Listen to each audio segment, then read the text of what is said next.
Welcome to examination hub. So friends, यहाँ पर जो है आज हम बहुत ही बेहतरीन सेशन करने वाले हैं और स्पेशल जो ये बेहतरीन सेशन होगा हमारा वो होगा स्पेशल एसएससी जीडी कांस्टेबल 2025। जी हाँ, जैसा आप सब जानते हैं कि हम यहाँ पे कंटिन्यू एसएससी जीडी कांस्टेबल 2025 है, ठीक है, उसकी प्रिपरेशन कर रहे हैं बहुत ही बेहतरीन तरीके से और कंटिन्यू, ठीक है। सो यहाँ पे जो है आज आपकी जो क्लासेस होने वाली है वो है क्लास 5। कौन सी क्लास यहाँ पे 5 होगी? 4 क्लास हमने यहाँ पे कंप्लीट आपको करा दी है, ओके। और स्पेशल जो है जीके जीएस। अब भाई देखो, जो जीके जीएस का यहाँ पे पोर्शन है ना, ठीक है, उसमें आपके जितने भी सब्जेक्ट है 3-4 है ना, उसमें जो है आपकी हिस्ट्री है, साइंस है, एंड यहाँ पे जो है इकोनॉमिक्स है एंड ज्योग्राफी है, ओके। और भी जो यहाँ पे आपकी अदर जो स्टैटिक जीके है वो सारी कंप्लीट है, यानी कि स्टैटिक जीके, ठीक है। यहाँ पर जो है आपके ऑल सभी सब्जेक्ट से रिलेटेड क्वेश्चंस और प्लस इंपॉर्टेंट फैक्ट्स उनके और प्लस इमेज के थ्रू हम बहुत ही बेहतरीन तरीके से जो है करेंगे। सो यहाँ पर आप देख सकते हैं ये क्लास है आपकी 5, ओके, बाय शिवानी सिंह जी। हाँ, मेरे द्वारा ही यहाँ पर जो है ये सेशन आपको कराया जा रहा है। सो गाइस, चलो फिर आगे बढ़ते हैं। और जैसा आप स्क्रीन पर देख रहे हैं क्वेश्चंस बहुत ही बेहतरीन और प्लस यहाँ पे जो है आपको लेडी भी दिख रही है। हम बात करेंगे कि यहाँ पर जो ये फर्स्ट क्वेश्चन है, ये क्वेश्चन किस चीज़ से रिलेटेड है और फिर उस चीज़ से ही रिलेटेड यहाँ पर आपको इमेज जो है दिखाई गई है, ठीक है।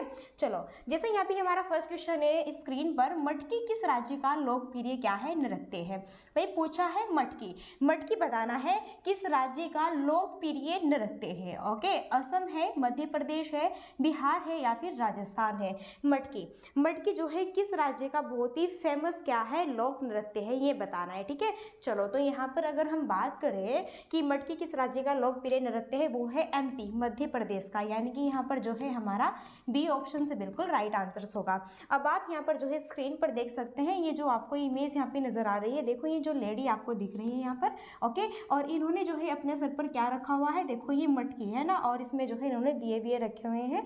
और भाई अपने सर पर क्या, अपने सर पर ये जो है मटकी रख के रखती है और फिर क्या करती है, यहाँ पे नृत्य करती है। इसको ही क्या कहते हैं? मटकी नृत्य यहाँ पे कहा जाता है। और ये फेमस है एमपी का, कहाँ का? मध्य प्रदेश का, सॉरी कहाँ का? मध्य प्रदेश का। ये भी पॉइंट्स आपको याद रखना है, बहुत ही बेहतरीन है, ठीक है। आइए, अब तो देखो यहाँ पे बात हुई, अब ये तो नहीं हो सकता कि हाँ आपका जो क्वेश्चन यहाँ पे बनेगा कि वो सिर्फ और सिर्फ एमपी से ही बन सकता है। भाई कहीं से भी किसी भी स्टेट के इंपॉर्टेंट लोक नृत्य जो है आपसे पूछे जा सकते हैं, है ना।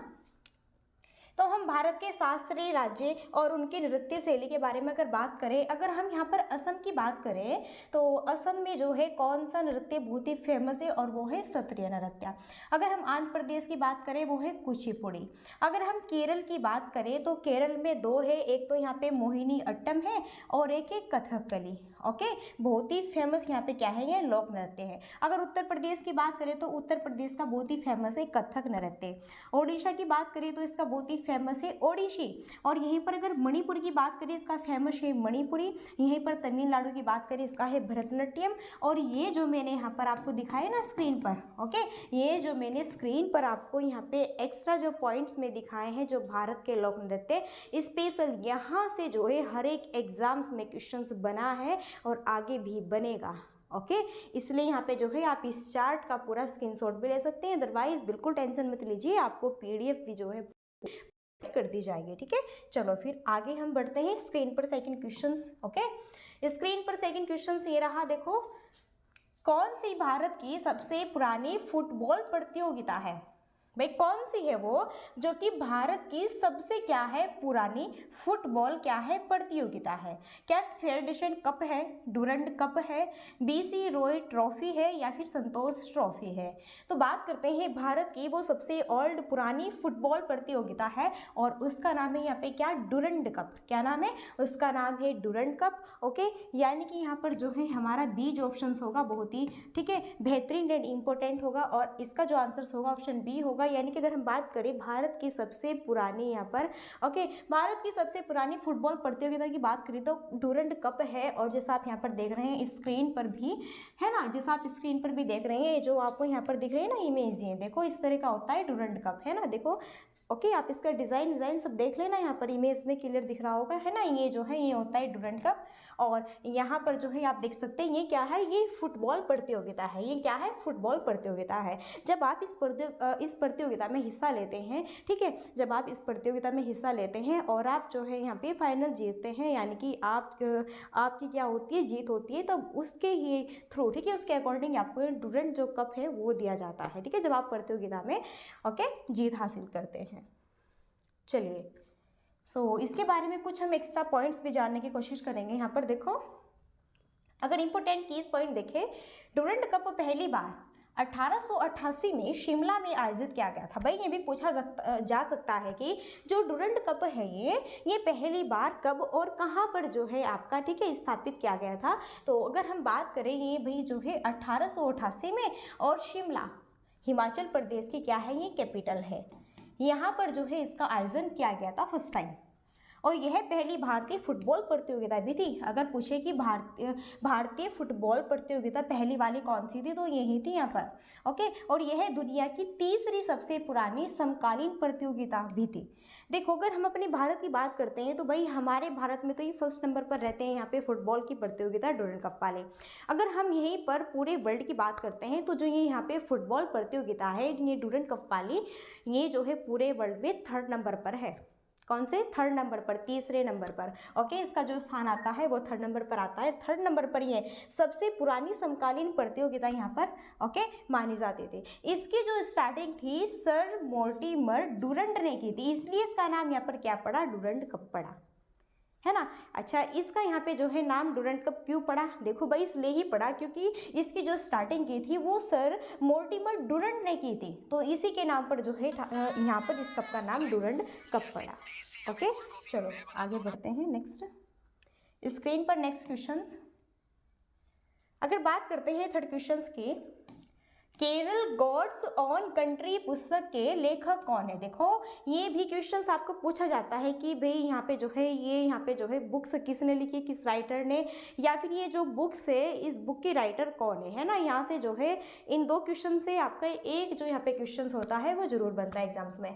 तो बात करें केरल जो गॉड्स है ऑन कंट्री पुस्तक के यहाँ पे राइटर वो कौन है, शशि थरूर है, जीत थालियर है, या फिर सुधा मूर्ति है, या फिर बात करें ठाकर जी शिवशंकर पिल्लई है। जो यहाँ पर आप देख रहे हैं केरल गॉड्स ऑन कंट्री जो बुक है और इसके राइटर है यहाँ पर कौन, शशि थरूर। कौन है, शशि थरूर इसके राइटर है, ओके। ए जो यहाँ पर ऑप्शन होगा बिल्कुल करेक्ट यहाँ पे जो है इसका आंसर्स बनेगा, और ये क्वेश्चंस भी इंपॉर्टेंट क्वेश्चंस था।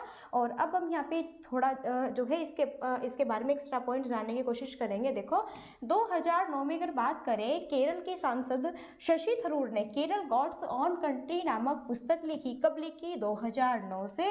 कब, ठीक है, 2009 से। केरल के सांसद ये वही यहाँ पे शशि थरूर थे, इन्होंने तब उस टाइम पे केरल गॉड्स ऑन कंट्री जो नामक बुक से ओके उसको यहाँ पे जो है लिखा।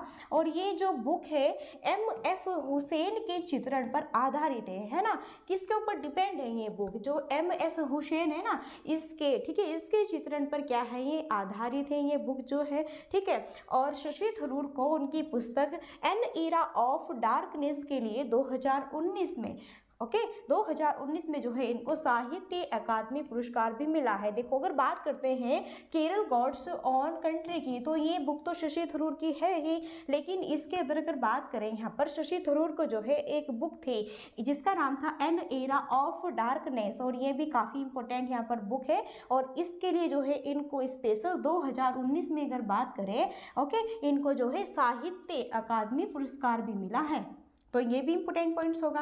अगर हम यहाँ पर बात करते हैं शशि थरूर की और एक्स्ट्रा यहाँ पे जो भी इन्होंने अपनी बुक्स को ठीक है लिखा है, अगर उनकी बात करें, अब ये तो नहीं कह सकते कि हाँ क्वेश्चंस में यहीं से कि जो है एग्जाम्स में यहीं से क्वेश्चंस बन सकता है कि Kerala God's own country okay नहीं भाई, केरल गॉड्स ऑन कंट्री से नहीं, आपसे जो है और भी यहाँ पे जो है क्वेश्चंस बन सकता है। तो शशि थरूर की पुस्तकें जो भी इंपॉर्टेंट है वो हम बता रहे हैं। देखो एक तो बुकलेस इन बगदाद की ही है, India from midnight to millennium, ये भी a glorious empire, Nehru the invention of India, ये पर बात करें प्रोडोक्शियल की, और प्राइम मिनिस्टर ओके। और यहीं पर बात करें YIMA हिंदू, ये जो सारी यहाँ पर बुक्स है ना, ये जो सारी बुक्स है, ये जो सारी बुक्स आपको दिख रही हैं, सारी की सारी बुक्स किसकी है, शशि थरूर की है। सो इसलिए आपको जो है, ठीक है, इनको भी यहाँ पे याद रखना है। ये जो है एक्स्ट्रा पॉइंट्स है। आप देखो यहाँ से पूछ ले कि जो ये बुकलेस इन बगदाद है, ये किसकी बुक है, तो शशि थरूर की, ठीक है। चलो आगे नेक्स्ट। और जो ये क्वेश्चंस आप देख रहे हैं स्क्रीन पर, काफी इंपॉर्टेंट क्वेश्चंस हैं। बात करें मोहिनीअट्टम नृत्य में कितनी हस्त मुद्राओं का उपयोग किया जाता है, जिन्हें हस्त लक्षण दीपिका ग्रंथ से लिया गया है? 28, 24, 20 या फिर 18? आपने जो है मोहिनीअट्टम नृत्य का नाम सुना होगा, ये बहुत ही फेमस है। कहाँ का है ये? केरल का है। कहाँ का है ये? जो है केरल का नृत्य, बहुत ही फेमस नृत्य है मोहिनीअट्टम। अब जब ये मोहिनीअट्टम नृत्य किया जाता है, तो ये मोहिनीअट्टम नृत्य करते टाइम ओके, कौन कौन सी यहाँ पे जो हमारे ये हस्त मुद्राएं होती है, यानी कि हाथ की जो मुद्राएं होती है ना, कितनी यूज की जाती है? जब हम मोहिनीअट्टम नृत्य करते हैं, जो केरल के यहाँ पे बंदे होते हैं, और केरल में जो यहाँ पे, ठीक है, मोहिनीअट्टम जो नृत्य करते हैं, तो वो अपनी हस्त मुद्राओं का कितने टाइप्स से यूज करते हैं इस नृत्य को करते हुए, बस ये क्वेश्चंस बताना है। तो इसका अगर हम बात करें यहाँ पे, सही आंसर होगा 24। कितनी? 24। और आप साइड में देख लो, यहाँ पे काउंट कर लो, 1 2 3 4 5 6 7 8 9 10 11 12 13 14 15 16 17 18 19 20 21 22 23 एंड 24। देखो कैसे कैसे एंगल्स जो है बनाए जाते हैं ये नृत्य करते वक्त, ओके, हस्त मुद्राओं के। देखो जब ये नृत्य किया जाता है ना यहाँ पर मोहिनीअट्टम, तो ये पूरी 24 की 24 यहाँ पर, ठीक है, हस्त मुद्राओं का यूज किया जाता है। तब आपका मोहिनीअट्टम जो नृत्य है तब सक्सेस माना जाता है, ठीक है। चलो आगे बढ़ते हैं। नेक्स्ट देखो यहाँ पर क्वेश्चंस हैं। अगर यहाँ पर हम क्वेश्चंस की बात करें, भारतीय एथलीट सोमदेव देववर्मन किस खेल से संबंधित है? टेबल टेनिस से, हॉकी, लॉन टेनिस से या फिर फुटबॉल से? तो भारतीय एथलीट सोमदेव देववर्मन, बहुत ही इंपॉर्टेंट है ये क्वेश्चंस भी, सोमदेव देववर्मन किस खेल से रिलेटेड है, किस खेल से संबंधित है, ओके, ये बताना है। तो अगर हम बात करें यहाँ पर, ये भारतीय एथलीट जो सोमदेव देववर्मन है, ये किस खेल से संबंधित है? सो भाई इस क्वेश्चन का जो सही आंसर होगा वो होगा लॉन टेनिस। क्या होगा? और जैसा आप यहाँ पर इनको खेलते हुए भी देख रहे हैं, ओके, आप यहाँ पर देख सकते हैं इमेज में, ये जो आपको यहाँ पे दिख रहे हैं ये कौन है? यही सोमदेव देववर्मन है, जो कि भारतीय एथलीट, ठीक है, और ये जो है लॉन टेनिस खेल से यहाँ पे संबंध रखते हैं, ठीक है। सो इस क्वेश्चन का जो सही आंसर होगा ऑप्शन सी होगा, ओके। चलो आगे बढ़ते हैं नेक्स्ट। और ये क्वेश्चंस भी इंपॉर्टेंट है। देखो, होली रंगों का त्योहार है जिसे हिंदू जो है महाब्लैंक में मनाते हैं। यहाँ पे कहीं अश्विनी, फाल्गुन, चैत्र या फिर कार्तिक। देखो यहाँ पे जो है जनवरी, फरवरी, मार्च, अप्रैल, मई, जून, जुलाई, ठीक है, ये ऑप्शंस ना देके ये जो है आपके अश्विनी, फाल्गुन, चैत्र, कार्तिक, ठीक है, ये ऑप्शंस दे गए हैं। यानी कि जो आप जनवरी, फरवरी, जो मार्च होते हैं ना, उनको जो है इन नामों से भी जाना जाता है ना, ये जो है ओल्ड यहाँ पर है, ठीक है।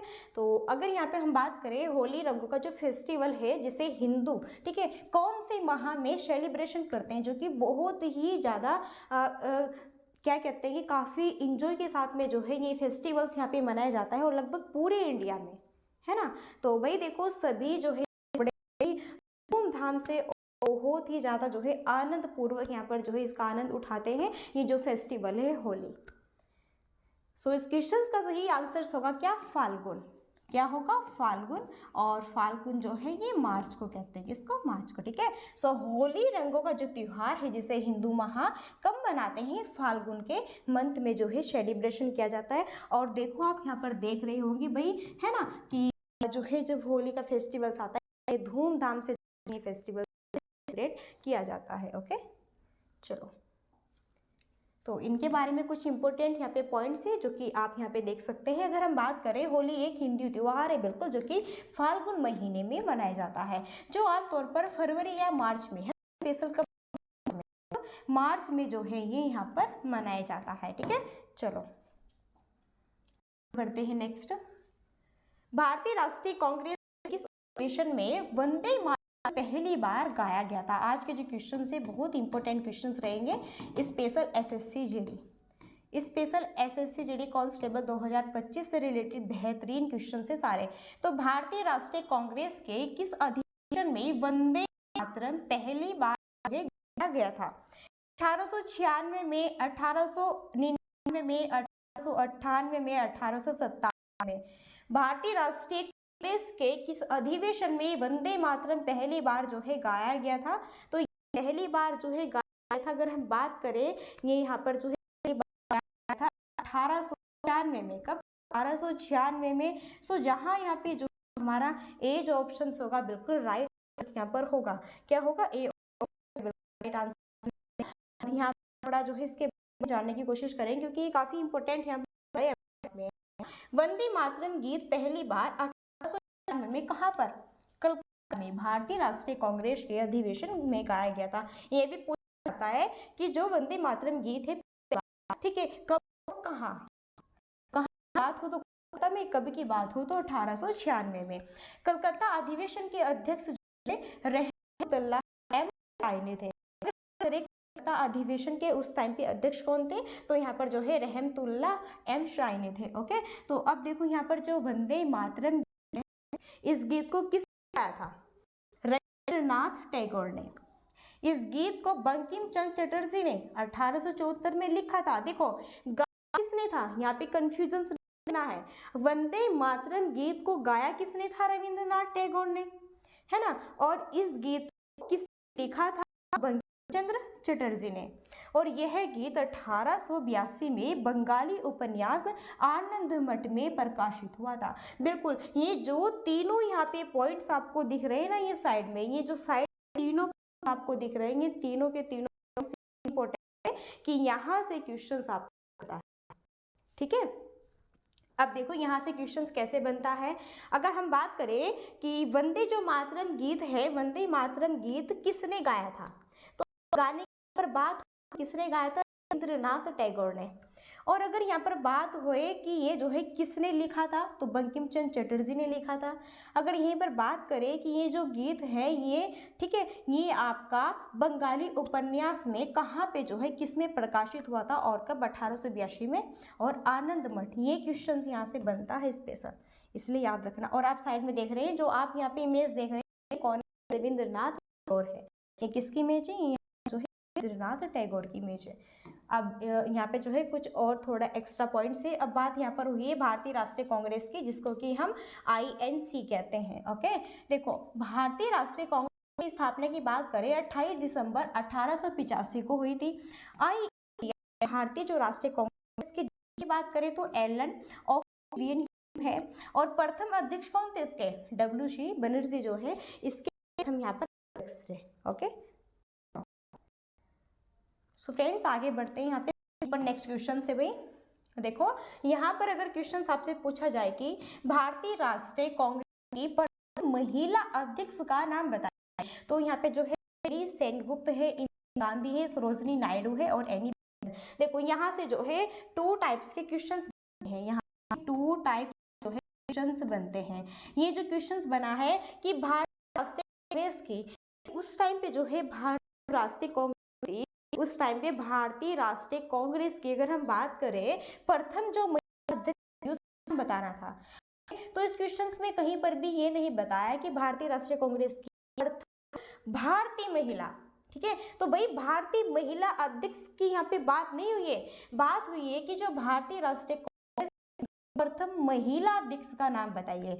तो उस टाइम पे जो यहाँ पे थी वो एनी बेसेंट। कौन थी? एनी बेसेंट, जो कि सबसे फर्स्ट टाइम पे बनी थी और ये क्या थी? लेडी थी। ठीक है, ये जो है फर्स्ट टाइम पर बनी थी और ये कौन थी भाई? ये थी लेडी। यहाँ पर कौन? Annie Besant. आप इसको ठीक है यहाँ पर जो है यहाँ पे देख सकते हैं एनी बेसेंट। ओके, अब देखो अगर यहीं पर हम बात करें कि जो भारतीय राष्ट्रीय कांग्रेस है, भारतीय राष्ट्रीय कांग्रेस की प्रथम, अगर यहाँ पर ये जोड़ दिया जाए प्रथम भारतीय महिला, अगर यहाँ पर प्रथम भारतीय महिला जोड़ दिया जाए तो भारतीय महिला अध्यक्ष का नाम बता रहा था, तो फिर कौन थी? सरोजनी नायडू। फिर इसका आंसर था क्या? सरोजनी नायडू। और भाई आप स्क्रीन पर भी देख सकते हैं, हमने यहाँ पर जो सरोजनी नायडू है इनकी इमेज को भी लिया हुआ है। ठीक है, देखो ऐसी दिखती है सरोजनी नायडू। ओके, आप ध्यान से देख सकते हैं यहाँ पर। तो ये यहाँ से जो क्वेश्चन है आपका 2 टाइप्स में क्वेश्चन बन सकता है, तो क्वेश्चन की लैंग्वेज को समझो। भारतीय महिला से क्वेश्चन यहाँ पे पूछा गया है, क्वेश्चन पूछा गया है जाना है कि फर्स्ट जो लेडी थी अध्यक्ष वो कौन थी। ओके, यहाँ से जो है ये क्वेश्चन पूछा गया है। चलिए कुछ एडिशनल इंफॉर्मेशन की अगर हम बात करें तो देखो, अगर हम यहाँ पे बात करें जो विजय लक्ष्मी पंडित है ना, ये संयुक्त राष्ट्र महासभा की पहली महिला अध्यक्ष थी। बिल्कुल, ये भी बहुत इंपॉर्टेंट है अपने आप में। फिर यहीं पर सुचेता कृपलानी की बात करेंगे, भारत की पहली महिला मुख्यमंत्री थी। अगर यहाँ पर जो है हम अरुणा आसफ अली की बात करें तो 1942 आंदोलन की नायिका भी जो है कहा जाता है अरुणा आसफ अली को। तो ये कुछ एक्स्ट्रा पॉइंट्स है आपके एग्जाम्स के थ्रू जो कि काफ़ी इंपॉर्टेंट है, पूछा जा सकता है कि सुचेता कृपलानी भारत की पहली महिला मुख्यमंत्री थी, है ना, और कहाँ की, उत्तर प्रदेश की। कहाँ की, उत्तर प्रदेश के। अगर यहीं पे पूछा जाए विजय लक्ष्मी जो पंडित है वो संयुक्त राष्ट्र महासभा की पहली महिला अध्यक्ष थी। ओके, तो चलो यहाँ पे ये कुछ इंपॉर्टेंट पॉइंट्स थे जो कि काफ़ी ठीक है इंपॉर्टेंट थे अपने आप में। नेक्स्ट, सुभाष चंद्र बोस ने कांग्रेस अध्यक्ष पद से इस्तीफा कब दिया? 1938 में, 1939 में, 1940 में या फिर 1937 में? बात करें सुभाष जो चंद्र बोस है, इन्होंने कांग्रेस अध्यक्ष पद से इस्तीफा कब दिया? और इन्होंने दिया था भाई कब? 1939 में। और यहाँ पर आप साइड में इमेज देख सकते हैं, ये इमेज किनकी? सुभाष चंद्र बोस जी की। ओके, कुछ यहाँ पर एडिशनल इन्फॉर्मेशन है। अगर हम यहाँ पर बात करें जवाहरलाल नेहरू की, तो इन्होंने जो है 1929, 1930, 1936 और 1937 में भारतीय राष्ट्रीय कांग्रेस के अध्यक्ष के रूप में कार्य किया। यहीं पर अगर हम कृपलानी की बात करें, इन्होंने 1947 में सत्ता हस्तांतरण के दौरान भारतीय राष्ट्रीय कांग्रेस के अध्यक्ष के रूप में कार्य किया। तो ये कुछ एक्स्ट्रा पॉइंट्स थे जो कि इंपॉर्टेंट थे। ठीक है, काफ़ी इंपॉर्टेंट क्वेश्चन है आपका जो है ये पॉलिटी से रिलेटेड क्वेश्चन है। देखो, संविधान के किस आर्टिकल के तहत अगर बात की जाए एक नागरिक को कोई भी उपजीविका या व्यापार करने की स्वतंत्रता है? देखो, संविधान के अकॉर्डिंग बात की गई है कि कोई भी यहाँ पे नागरिक हो, ठीक है, उसको जो है अपने अनुसार यहाँ पे कोई भी उपजीविका, कोई भी व्यापार, यानी कि जो भी उसको वर्ग करना है, जिसमें भी उसकी रुचि है वो यहाँ पर कर सकता है। तो ये जो है यहाँ पर किस आर्टिकल्स में कहा गया है ये बताना है। तो क्या ये आर्टिकल्स 19(1)(g) में, articles 20(c), articles 21(f), articles 22(b)? तो ये यहाँ पे कहा गया है भाई आर्टिकल्स 19(1)(g) में कि भाई कोई भी बंदा है, ठीक है, और वो जो है अपने अनुसार कोई भी कार्य, कोई भी व्यापार अपनी उपजीविका के लिए, अपनी लाइफ के लिए, है ना, अपनी फैमिली के लिए, किसी के लिए भी वो जो है यहाँ पर कुछ भी कर सकता है। ठीक है, चलो अगर हम यहाँ पर कुछ एडिशनल इंफॉर्मेशन देखें, अनुच्छेद 22(b) की बात करें तो कुछ मामलों में गिरफ्तारी और हिरासत से सुरक्षा की गारंटी देता है ये वाला आर्टिकल। अगर 21(f) की बात करें, शिक्षा के अधिकार की गारंटी देता है अनुच्छेद 21(f). अनुच्छेद 20(c) की बात करें तो आत्मदोषारोपण से सुरक्षा की गारंटी देता है ये वाला आर्टिकल्स। चलो आगे बढ़ते हैं। नेक्स्ट क्वेश्चन से स्क्रीन पर काफी इंपॉर्टेंट है।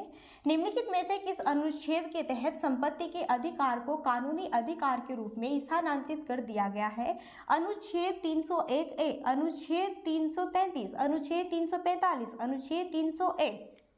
तो इनमें से किस अनुच्छेद के तहत, आर्टिकल के तहत संपत्ति के अधिकार को कानूनी अधिकार के रूप में, ठीक है, स्थानांतरित का मतलब बदल दिया है। ठीक है, इसके यहाँ पे जो है अधिकार, संपत्ति के अधिकार की जगह स्थानांतरित कर दिया इसको। सो ये है यहाँ पे आर्टिकल्स 300(a), आर्टिकल्स 300(a) के तहत। ओके, सो डी ऑप्शन यहाँ पे जो है सही आंसर्स होगा। आगे भाई नेक्स्ट यहाँ पे स्क्रीन पर क्वेश्चंस आप देख रहे होंगे और ये क्वेश्चंस काफी इंपॉर्टेंट क्वेश्चंस है कि सूर्य पृथ्वी से लगभग कितना दूर है? 50 मिलियन है, 20 मिलियन, 150 या फिर 100 मिलियन? काफी इंपॉर्टेंट क्वेश्चंस है। और आप साइड में भी देख रहे होंगे सूर्य से पृथ्वी की दूरी, यही बताना है कि यहाँ पे जो है सूर्य पृथ्वी से लगभग कितना दूर है। ठीक है, ये यहाँ पर हमारा जो है क्वेश्चंस है।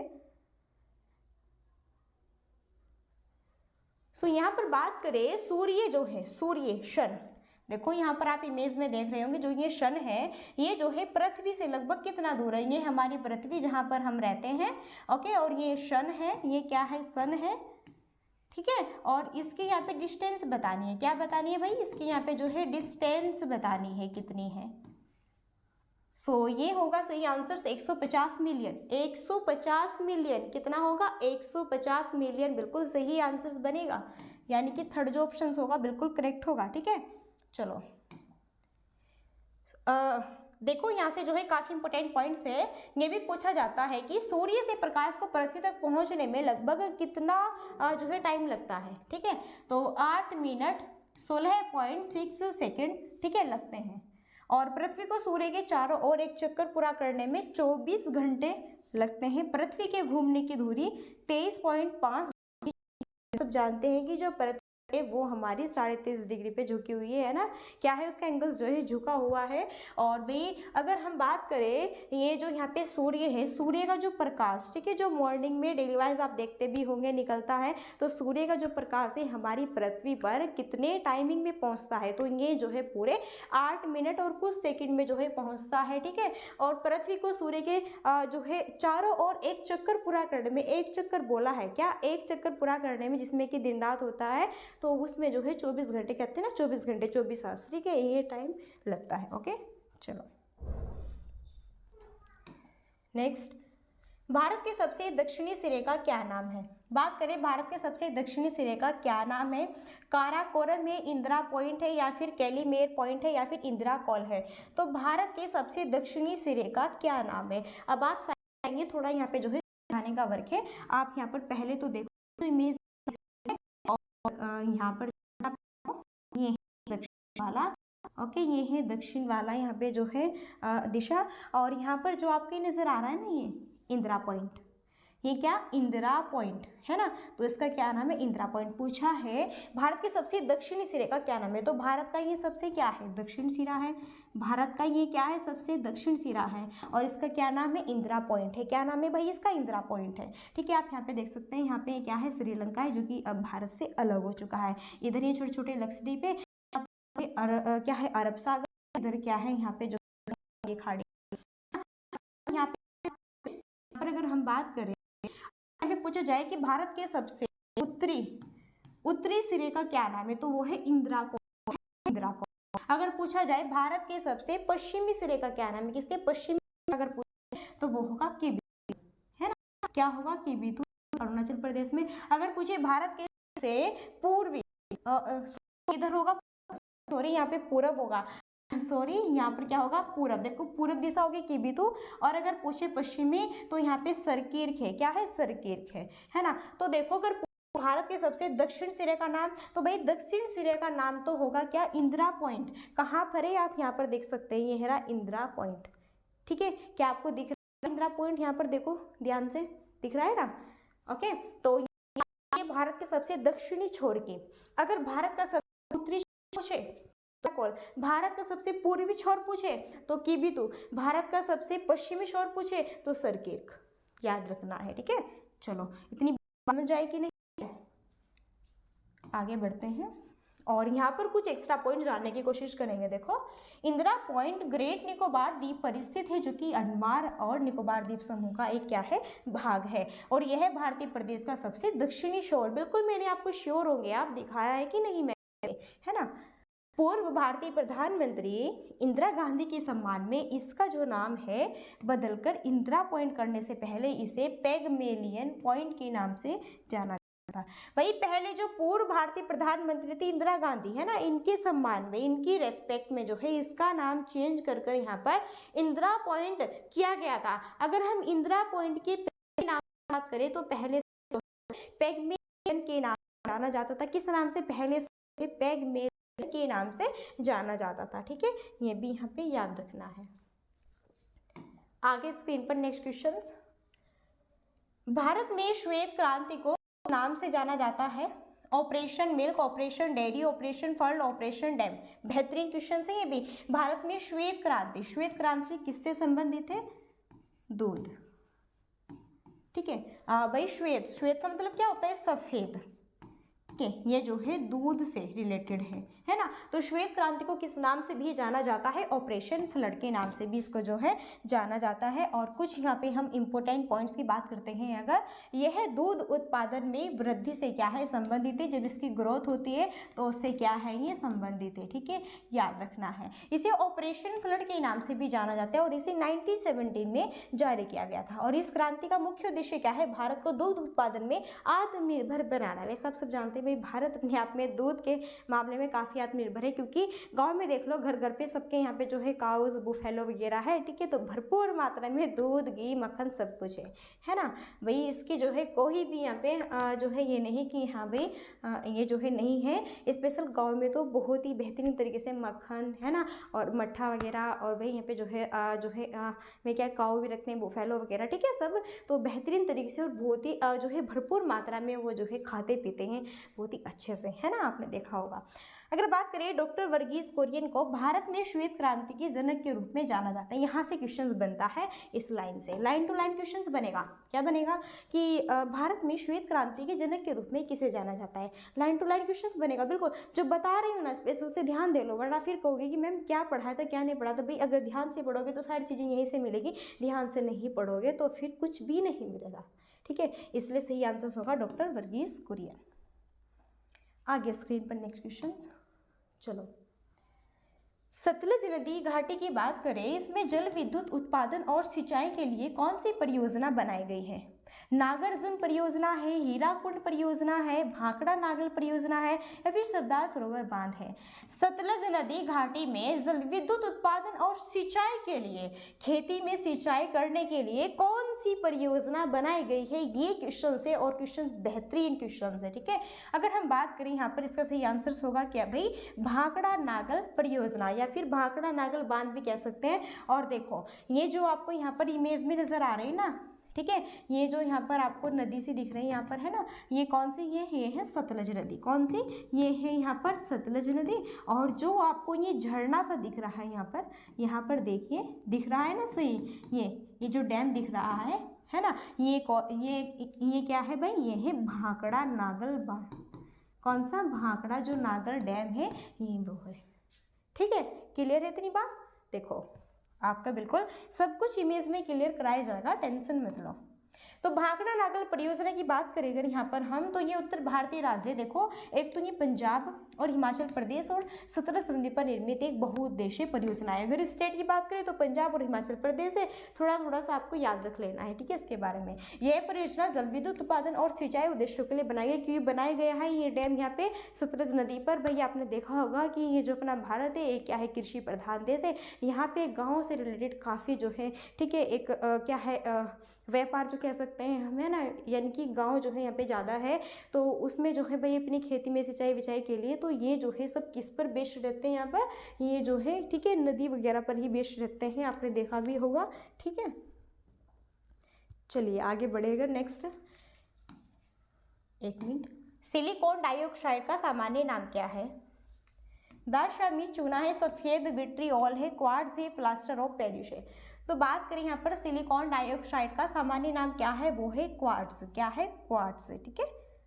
चलो इसके बारे में अगर देखें, सिलिकॉन डाइऑक्साइड सिलिकॉन और ऑक्सीजन से मिलकर बना है, किस किस से, सिलिकॉन जो डाइऑक्साइड है एक तो यहाँ पर होगा सिलिकॉन, एक ऑक्सीजन, इनसे मिलकर बना है। और यह पृथ्वी पर सबसे प्रचुर खनिजों में से एक माना जाता है और चट्टानों और रेत और मिट्टी में ये पाया जाता है।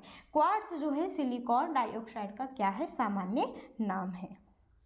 चलो स्क्रीन पर आगे नेक्स्ट क्वेश्चन, और ये क्वेश्चन भी काफ़ी इंपॉर्टेंट है, ये फीवर से रिलेटेड यहाँ पे क्वेश्चन है। निम्नलिखित में से किसकी जांच विडाल टेस्ट से की जा सकती है, टाइफाइड बुखार, क्षय रोग, एड्स, कैंसर।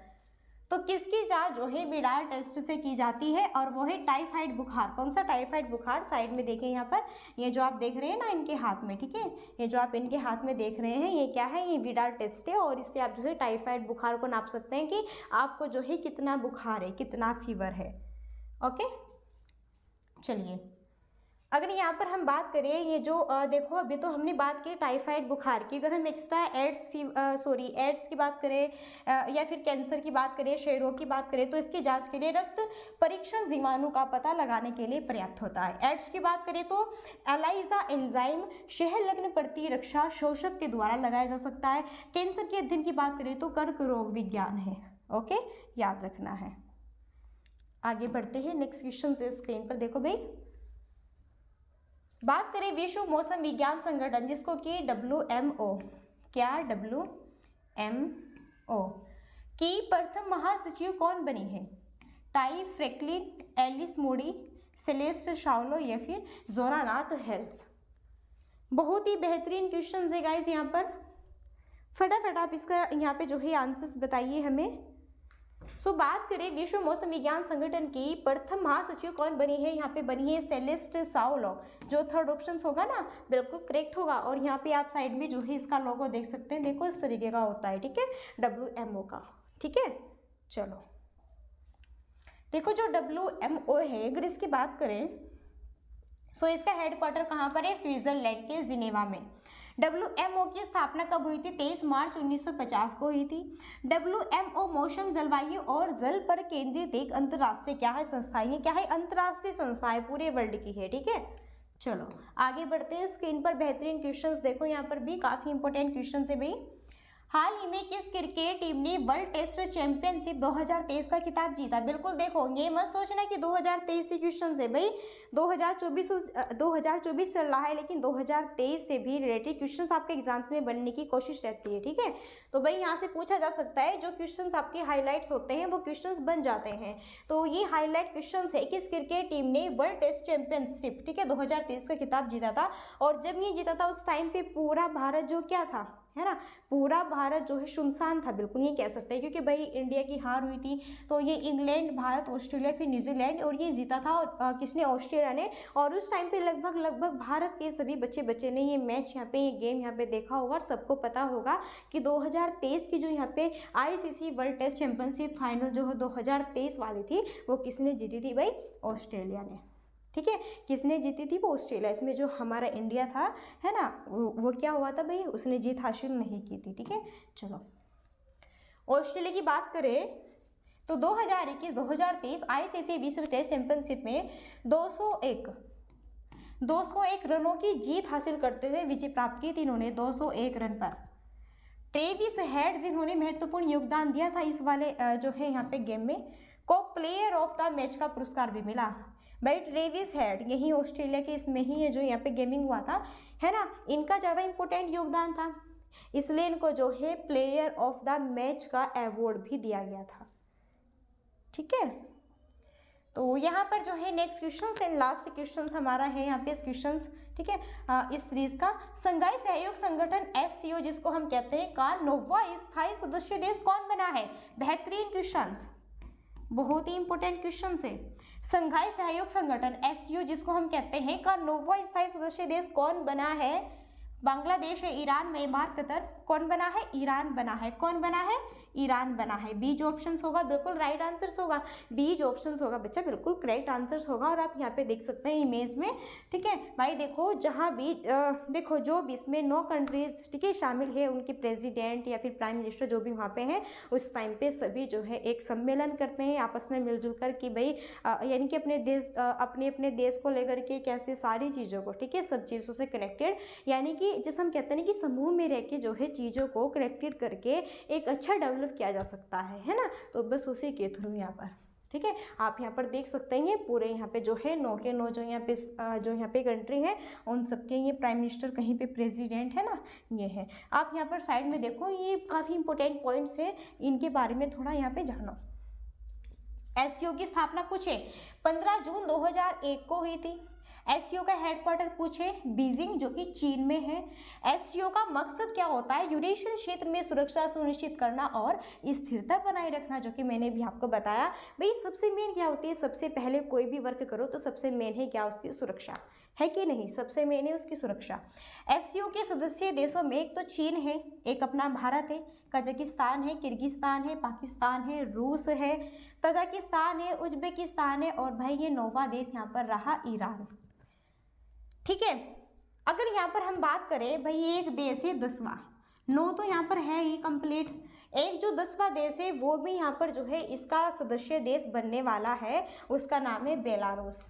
तो बेलारूस भी, ये भी आपकी करंट की न्यूज़ है, यहाँ पे करंट की न्यूज़ है। बेलारूस एससीओ का 10वां सदस्य देश बनने वाला है। अगले कार्यकाल के लिए People's Republic of China SCO की अध्यक्षता करेगा। अगले कार्यकाल के भी यहाँ पे जो है आपको जो है करंट यहाँ पे बता दी गई है कि अगले टाइम पे जो ये एससीओ पे अध्यक्षता होगी, कौन करेगा? चाइना करेगा। ठीक है, कौन करेगा? चाइना करेगा। यहाँ पे देखो पीपल्स रिपब्लिक ऑफ चाइना, ठीक है, चीन यानी कि एससीओ की अध्यक्षता जो है नेक्स्ट ईयर करने वाला है। ओके, सो गाइज यहाँ पर ये क्वेश्चंस थे इंपॉर्टेंट, और ये आपको कैसे लगे? आई होप आपको ये यहाँ पे सारे क्वेश्चंस अच्छे लगे होंगे। सो गाइज अगर ये सेशन यहाँ पे एंड ये क्वेश्चंस अगर आपको अच्छे लगे हैं, सो प्लीज़ आप मुझे कमेंट बॉक्स में ज़रूर बताइएगा ये सेशन आपको कैसा लगा।